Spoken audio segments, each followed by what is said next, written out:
Announcement करून देतो. अत्यंत नम्र सुद्धा आलेले आहे, ज्यांच्या हातामध्ये अक्षरा म्हणून बासमती तांदूळ असतील त्यांना ते फेकू नका, नाही तर मग साध्या तांदूळाचा भात खाल्ला की लक्षात ठेवा. हा, नमस्कार. राम मंडळी. लग्न कार्य म्हणजे किती गडबड राहते एखाद्या माणसाच्या मागं, है ना. म्हणजे जो एकदम मेन माणूस राहते, लक्षात आलं तुमच्या, मेन माणूस म्हटलं की त्याच्या खूप गडबड राहते. आता जनरली आपल्याला कसं वाटतं बा, लग्न म्हणजे असं दोन जीवन एकत्र आणण्याचा कार्यक्रम आहे ना. पण नुसता दोन जीवन एकत्र कार्यक्रम नसतो. हा एकत्र आणण्यामध्ये ना अनेक असे आपले शेकडो हजार नातेवाईक असतात. म्हणजे हौशी गौशी नवशी, म्हणजे लगेच राग भरणारे, लगेच नाव ठेवणारे, एकमेकाच्या काड्या करणारे, असे सगळे नातेवाईक एकत्र येतात. मग हे लग्नाची गोष्ट जीवची सोगाची न राहता अख्ख्या फॅमिली जीवन झाले. बरोबर आहे की नाही. खरंच आहे की तुम्हाला सांगतो, म्हणजे असे अतिउत्साही लोक असतात. तुम्हाला सांगतो म्हणजे बघा कसं आहे का, इतर देशामध्ये 3 सीझन असतात है ना, आपल्याकडे 4 आहेत.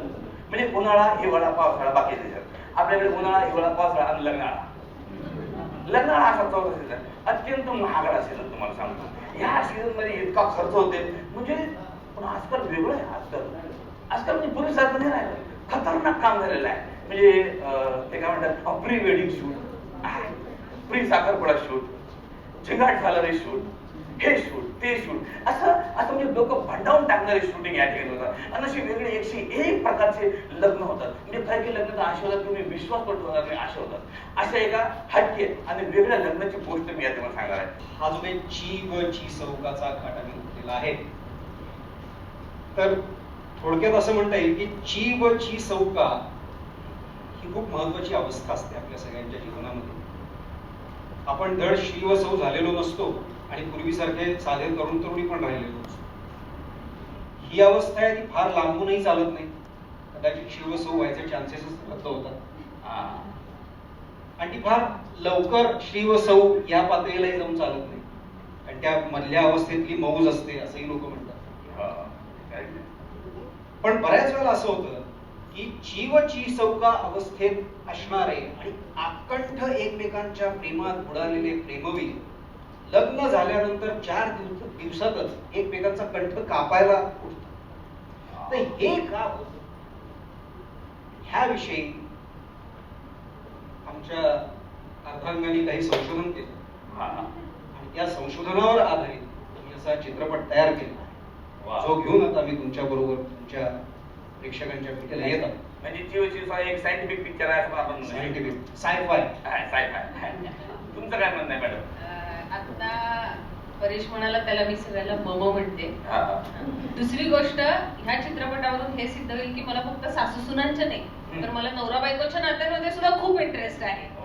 त्यांच्यामधले कलह, त्यांच्यामधली भांडणं, विदुष्ट, हे सगळं आवडतं मला.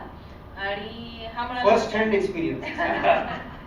तर परेश म्हणाला तसं की नुसतं एकत्र येणं महत्वाचं नाहीये, तर कुठल्या गोष्टींची तुमचं जुळतं, कुठल्या गोष्टींची जुळत नाही, हा एक महत्वाचा टप्पा असतो लग्न ठरवत असताना. आणि त्याचीच एक गंमत केलेली आहे आपण या चित्रपटात. वा, जोरदार टाळ्या.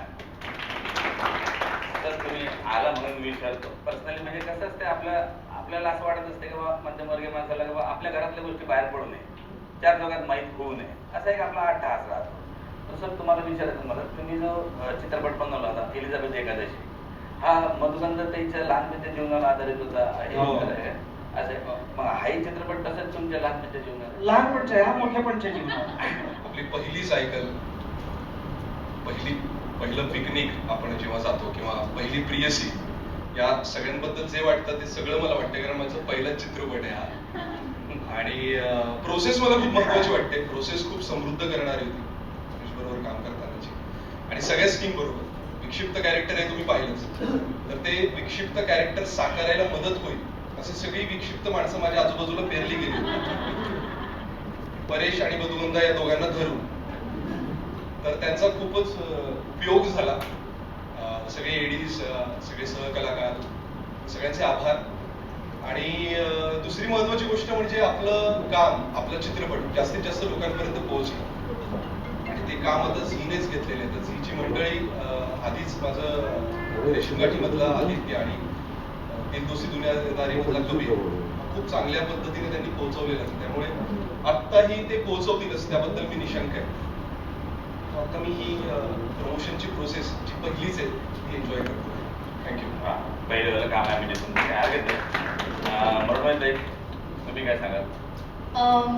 ललित जे काही म्हणला ते तर त्याला मी मम करते, मम म्हणते आणि सोपं केलं मी त्यामुळे. आणि मला असं वाटतं की आत्ताच्या काळात जशा प्रत्येक गोष्टीला अपग्रेड्स असतात किंवा रिवॅम्प होत असतात, तसं मला वाटतं ह्या सिनेमातनं आम्ही लग्न आणि अरेंज्ड मॅरेज ह्याचं 2.0 व्हर्जन काढण्याचा प्रयत्न केला आहे, असं मला एवढंच म्हणायचं.